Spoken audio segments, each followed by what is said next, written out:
Fala investidores, sejam muito bem-vindos ao canal Planileiro Investidor. Eu sou Adriano Costa e nesse vídeo nós vamos falar do relatório gerencial de junho de 2023 do fundo VGIA11, é o Valora CRA, fundo de investimento nas cadeias produtivas agroindustriais, é um fiagro imobiliário. Então fique conosco para você saber informações e performance do fundo nesse mês de junho, tá? E se você gosta desse tipo de assunto, se inscreva aí no canal, ative as notificações, deixa o seu like, é tudo de graça, mas você ajuda muita gente aqui no canal. E também eu vou deixar esse relatório na descrição do vídeo, você baixar, e também no nosso link do grupo do Telegram, para você se inscrever lá, colocar seus comentários, sugestão de vídeo e conversar também com outros investidores. Bom, vamos lá então. Esse aqui é o relatório de junho do VGIA11, fundo então Fiagro, né? Fiagro que investe aí preponderantemente em certificados de recebíveis do agronegócio. Então, o principal objetivo do fundo, ele é para investidores em geral, tem uma taxa de administração e gestão de 1,15% sobre o patrimônio líquido do fundo. Tá? Tem aqui uns valores mínimos, né? Mínimos provavelmente são valores fixos, né, de pagamento aí da relativa administração e gestão, e também prevê uma taxa de performance de 10% do que exceder o CDI, conforme aí já em regulamento, que é provisionado e mensalmente pago nos finais de janeiro e nos meses, no final de janeiro e de julho. Também prevê que taxa de escrituração, que é um pouco menor, né, 0,05, então somadas aqui as taxas divulgadas, 1,20% sobre o patrimônio líquido, são as taxas que o fundo normalmente apropria mensalmente, né, já é descontado nos resultados do fundo que são distribuídos aos cotistas. Então, lembrando que o Fiagro ele também não é obrigado a distribuir proventos mensais, tá? Assim como são os FIIs, os Fiagros e os FIINFRAs não são obrigados, mas culturalmente aí já há algum tempo no Brasil os fundos de investimento imobiliário, Fiagros e FIINFRAs estão fazendo as distribuições mensais, tá? Bom, distribuição aqui do fundo ele anuncia no 8º dia útil do mês subsequente a que ele faz referência, né, e paga no 13º dia útil. Quem gere aqui o VGIA é a Valora Gestão de Investimentos, e quem administra e escritura é a BTG Pactual, fundo que tem desde novembro de 2021, prazo de duração indeterminada. Classificação na Ambima é gestão ativa de títulos de valores imobiliários, então é semelhante aos fundos de crédito, né? Um fundo de crédito, na verdade. Dentro da classificação da CVM, ele é um Fiagro, código de negociação na Bolsa de Valores VGIA11. Essas são as informações, então, gerais do fundo. Bom, vamos aqui para os comentários do gestor. Ele que fala que em junho o fundo está totalmente alocado em CRAs, né? São 28 ativos, não quer dizer que são 28 empresas diferentes, tá? Tem muitas repetições, inclusive. O fundo tem ali uma alocação bem preponderante na Bela Agrícola, que ele tem, inclusive, como ele falou aqui mais para baixo, ele tem oxigenado ali o portfólio, né?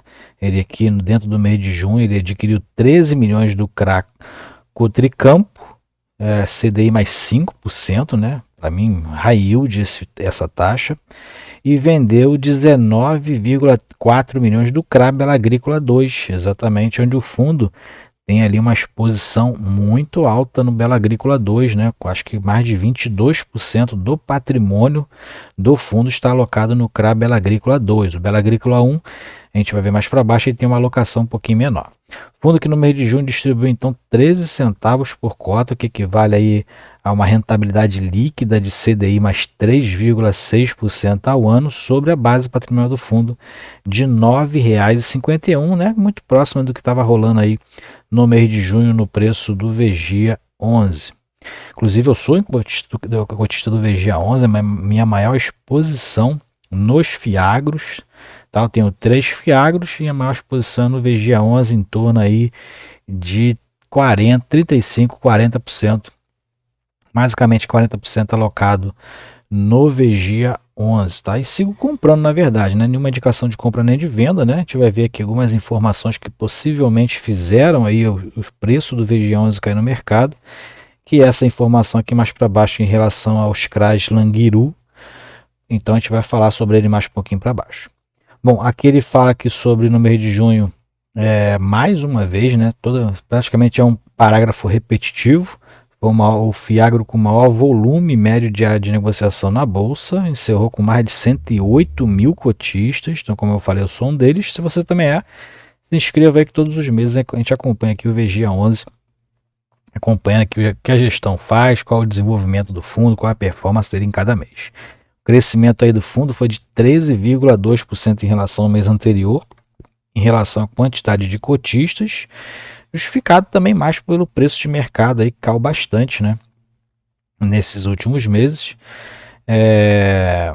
E aqui mais para baixo ele fala sobre o foco da gestão nos próximos meses é diversificar a carteira, semelhante ao que ele fez aqui, né, citou aqui no parágrafo em relação à alocação concentrada em alguns tipos de empresas. O fundo tem diminuído essa concentração e buscado outras empresas para diversificar o portfólio.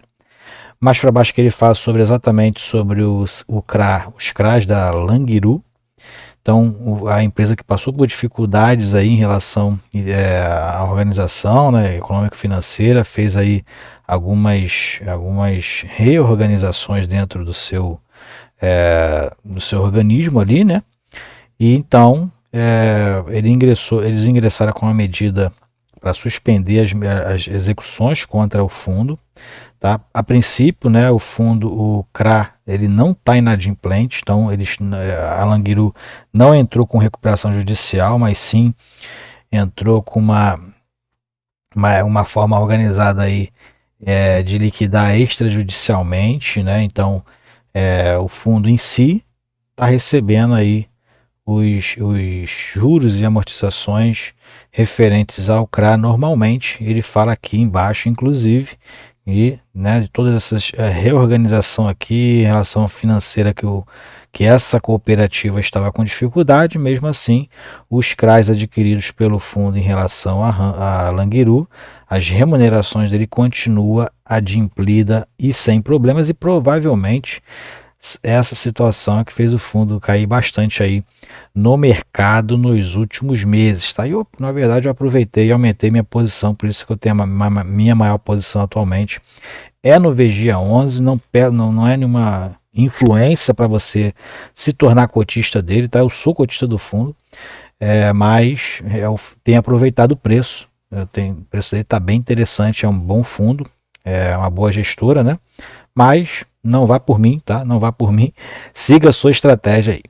Bom, na distribuição dos resultados, então a gente vai falar aqui sobre os números agora, receitas, despesas e resultado do fundo. O fundo então distribuiu 13 centavos por cota no mês de junho, pagou no último dia 19, né? Então pagou hoje, na verdade, né? Dia 19.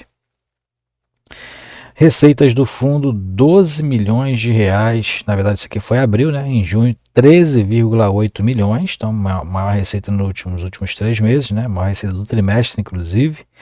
Receitas de CRA, a maior receita do fundo, 13 milhões de reais. Negociação dos CRAs, então ganho de capital. O fundo teve um bom ganho de capital nesse mês, 613 mil. E outros ativos do fundo aí, 261.500. Despesas recorrentes, que aqui inclui taxa de gestão, taxa de administração, principalmente, né, 2,7 milhões de reais, despesa bem alta, né?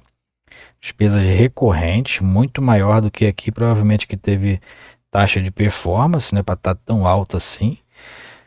Provavelmente teve taxa de performance, que essa aqui é o resultado de caixa, tá? A taxa de performance, quando ela existe, ela é apropriada mensalmente, mas é paga ali no mês de julho, né? Então, esse pagamento que foi feito no mês de julho, provavelmente, então, aqui está incluso taxa de performance, né? Não dá para confirmar, mas provavelmente. E despesa não recorrente, 1 milhão de reais, não detalhe aqui o que é, mas tem aqui o número 1 aqui, a gente vai ver um pouquinho mais para baixo, e o resultado do fundo, 10 milhões de reais, o fundo distribuiu 11,2, mesmo assim foi equalizando aqui, basicamente, né, equalizando o valor dos 95% mínimo que ele é obrigado a distribuir no semestre. A gente verifica que o fundo teve um resultado de 115,7 milhões nos últimos 12 meses e distribuiu 113,5, então o fundo aí está com resultado maior do que a distribuição. Isso é bom, o fundo mantém um caixa aí, né? Distribuição por cota, então, foi de 13 centavos, foi 21 dias úteis no mês de junho, por isso que teve uma pequena redução aqui em relação também, né? Isso influi os dias úteis, né? Influi aqui nos resultados dos juros, principalmente dos CRAs. E a cota patrimonial em junho encerrou a R$ 9,52. Bom, mais para baixo aqui a gente vai verificar esse destaque número 1, a despesa de juros com operações de exercício de compromisso de recompra de CRAs vendidos. Então, o fundo faz aí, provavelmente ele tem uma pequena alavancagem, né? Então, essas despesas não recorrentes são juros dessas alavancagens que o fundo faz, são as chamadas operações compromissadas, que a gente já viu em alguns FIIs aqui de CRI, muito comum agora nos fundos de CRI fazer esse tipo de operação por conta daqui do retorno mais alto em relação aos CRAs e aos CRIs, né? E essa operação compromissada ela tem ali uns juros muito menor, então acaba que o fundo ganha ali um spread bem interessante.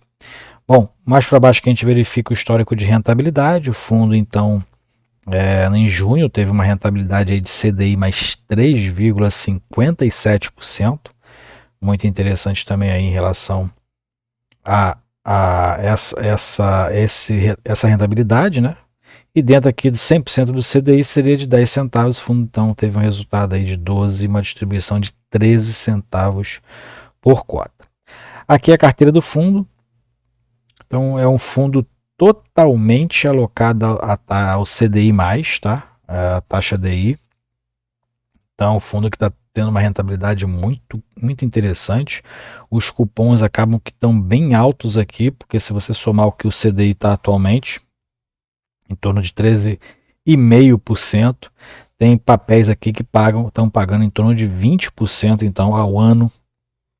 Então, o fundo atualmente está praticamente aí dentro de uma escala mais high yield, então tendo aí resultados muito interessantes. E o que a gente não consegue como pessoa física, né, são esses pagamentos mensais de CRAs e CRIs que os grandes investidores, os grandes fundos conseguem, né, pagamentos mensais, e essa é a grande diferença também. Bom, aqui a gente verifica então tem uma concentração bem alta, a gente verifica aqui que dentro da concentração em relação aos CRAs da Languiru, são esses dois aqui, 1 e 2, na verdade tem até mais 1, 2, 3, está aqui, ó. Então é 6,15 aqui, mais 3,7 aqui, então dá em torno de 9, mais 2,83, então dá em torno aí de 12% do patrimônio está naquele CRA Languiru, né, que está com esse problema aí, mas o que o fundo tem recebido normalmente os juros, né, e a correção desse fundo. Bela Agrícola 2, a gente verifica que tem uma concentração maior, é o maior que tem aqui, né, 22,7% do patrimônio está no Bela Agrícola 2, esse de baixo aqui, né, vou sinalizar aqui, esse de baixo aqui, CDI 22%, 22,7% do patrimônio, mais esse 0,45% aqui de cima também do Bela Agrícola. Então a gente verifica que está bem concentrado no Bela Agrícola e vendeu grande parte dele, então, grande parte não, né? Vendeu aí em torno de 20 milhões de reais do Bela Agrícola, diminuindo a concentração e aplicando, comprando CRAs de outras cooperativas, outras empresas, né? Então a gente verifica que a taxa também de juros de aquisição média, totalmente CDI, mais 5,7% ao ano, um prazo médio de duração de 1,9 anos. E aqui mais para baixo a gente verifica em relação ao portfólio, as alocações estão 100% estão em CRAs, 100% estão alocados, 100% estão pelo CDI, então indexação 100% em CDI. E aqui dentro do segmento a gente verifica que a maioria são distribuidoras, 55% e 38% cooperativas e outros menores percentuais indústria e sucro alcooleiro. E aqui a distribuição, né, da regional, normalmente são estados que se repetem, né, CRAs, Fiagros e outros Fiagros aí que a gente também faz o acompanhamento.